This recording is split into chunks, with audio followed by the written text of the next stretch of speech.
I am Honorable Paramount Chief Madam Ella Koblo Gulama of Sierra Leone, the first and only woman member of Parliament. Now that our country has achieved independence, I think that the women of my country will be very much interested in more medical facilities, more schools, so that our children will become educated. In years gone by, we have suffered from more infant mortality, and the rate at which the death toll was going up was very high. And that for the past few years, our people have become very, very much interested in education. And there is the urge for people to send their children to school. A few years ago, while I was in the States on a State Department visit, wherever I went in America, I was asked a question about communism in my country. And at that time, I was hearing about communism for the first time. Now that our country has gained independence, I'm sure that outside people who are interested in communism will make it their business to interfere into our internal workings of our country. I, for one, and I'm speaking for the women folk of my country, will stand against any move to introduce communism in our country. We have far too many things to bother or to think about than communism. We hate interference, and we have been practicing democracy and hope to continue to practice democracy even after our independence. Next year, 1962, we hope to have a general election, and it will be the first time all women in Sierra Leone will be taking part in the voting for their representative. And I'm sure that the women are looking forward to that time when they could be well represented in the legislature of our country. After general elections or during the elections, we hope to campaign for as many women as possible so that we can capture as many seats in the legislature.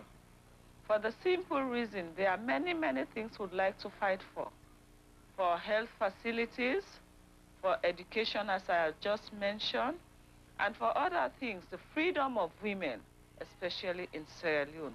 We think we want to have ample opportunities given to us and would like to take our place side by side with our men folk in Sierra Leone.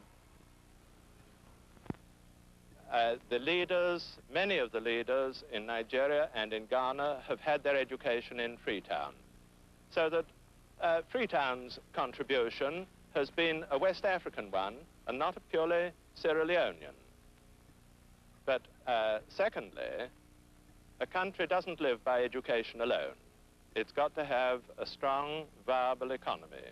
And it has only been within recent months, recent years, that the economy of Sierra Leone has built up to the point where they can confidently go ahead into the future.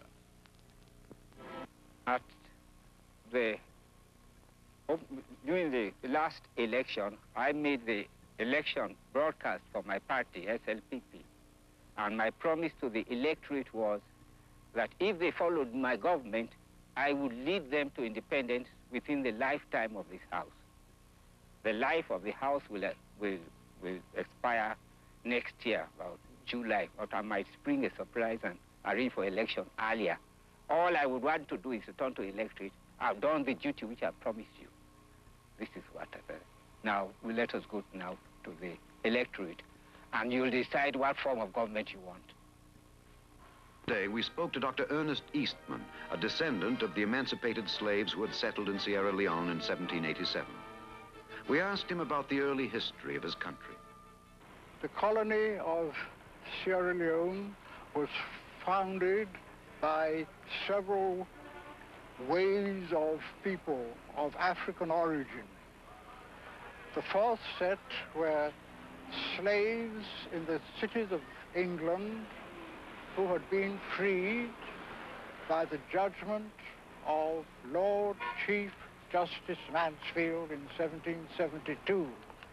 On being set free, their masters abandoned them, and they roamed about as itinerant vagrants, causing trouble to the poor law authorities of England.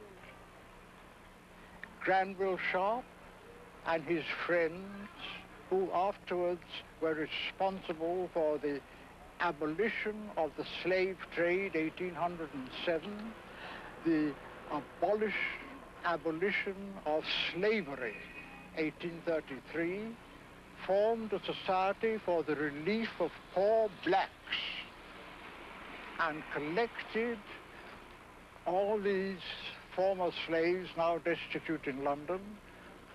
Some had been servants from the West Indies, not farm servants, but the house servants they were, and some were ex-soldiers from British regiments.